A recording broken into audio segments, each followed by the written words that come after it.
the Pancasila. Panca means five, Sila means principle. The Pancasila, the five guiding principles of our national life.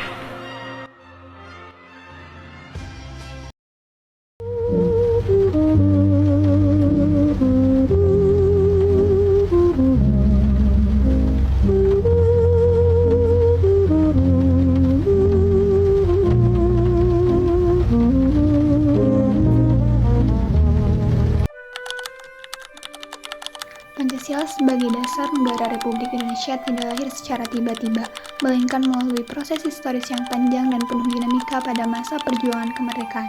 Proses ini melibatkan dua lembaga utama, yaitu Badan Penyelidik Usaha-usaha Persiapan Kemerdekaan Indonesia dan Panitia Persiapan Kemerdekaan Indonesia, dengan Piagam Jakarta sebagai tonggak penting di tengahnya. Lahirnya Pancasila merupakan hasil musyawarah demokratis yang inklusif, mencerminkan konsensus bangsa Indonesia untuk merumuskan dasar negara yang mengakomodasi keberagaman budaya, agama, dan ideologi. Penjelasan ini akan menguraikan secara kronologis proses tersebut, menunjukkan bagaimana perdebatan intelektual di BPUPKI menghasilkan rumusan awal. Piagam Jakarta menjadi kompromi sementara dan PPKI menyempurnakannya sebagai dasar negara final.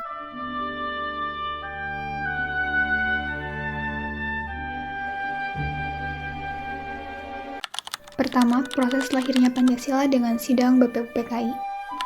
Proses lahirnya Pancasila dimulai pada sidang BPUPKI yang digelar oleh pemerintah Jepang pada 29 Mei sampai 1 Juni 1945 di Gedung Choesang-in, Jakarta. BPUPKI yang diketuai oleh Raziman Wadjodiningrat bertugas menyelidiki persiapan kemerdekaan Indonesia, termasuk rumusan dasar negara. Pada sidang pertama, Muhammad Yamin menyampaikan usulan 5 dasar negara: pri kebangsaan, pri kemanusiaan, pri ketuhanan, pri kerakyatan, dan kesejahteraan rakyat. Usulan ini diikuti oleh Soekarno pada 1 Juni 1945 yang merumuskan 5 sila: kebangsaan Indonesia, internasionalisme atau pri kemanusiaan, mufakat atau demokrasi, kesejahteraan sosial, dan ketuhanan yang Maha Esa. Pidato Soekarno ini menjadi tonggak penting karena memperkenalkan rumusan yang lebih matang dan visioner, menekankan keseimbangan antara nasionalisme dan universalisme.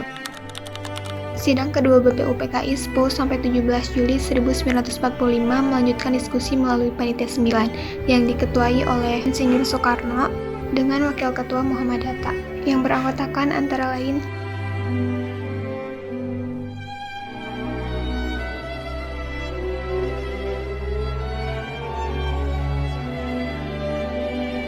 Panitia 9 dalam sidangnya tanggal 22 Juni 1945 menghasilkan rumusan dasar negara atau pembukaan hukum dasar, yaitu Undang-Undang Dasar. Dokumen sidang tersebut kemudian dikenal dengan nama Jakarta Charter atau Piagam Jakarta.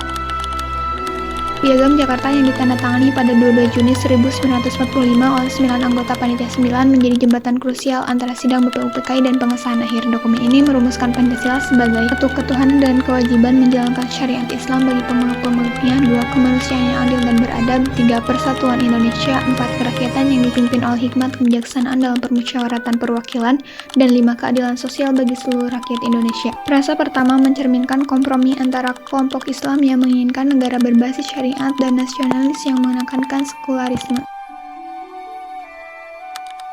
Argumen utama di sini adalah bahwa Piagam Jakarta bukan sekedar transisi, melainkan penyempurnaan yang menjaga kesatuan bangsa. Perdebatan sering terjadi, terutama dari Hatta yang khawatir proses tersebut memecah belah non-muslim.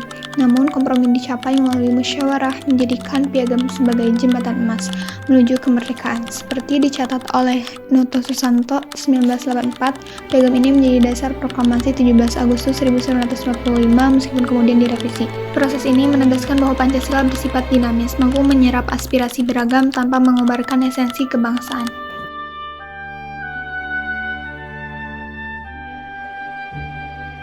Dan yang terakhir adalah pengesahan resmi Pancasila, yaitu sidang BPKI. Pada 18 Agustus 1945, sehari setelah proklamasi, PPKI yang diketuai Soekarno menggelar sidang untuk menyusun Undang-Undang Dasar 1945 dan mengesahkan dasar negara. Dalam sidang ini, frasa kontroversial di Piagam Jakarta diubah menjadi ketuhanan yang Maha Esa. atas usulan Hatta dan dukungan Soekarno. Perubahan ini disetujui bulat oleh 55 anggota menjadikan Pancasila resmi sebagai pembukaan UUD 1945. Sidang PPKI bukan hanya formalitas, melainkan klimaks proses deliberatif yang dimulai dari BPUPKI. Dengan demikian, PPKI menyempurnakan Pancasila sebagai rumusan final yang fleksibel, objektif, dan adaptif terhadap realitas multikultural Indonesia.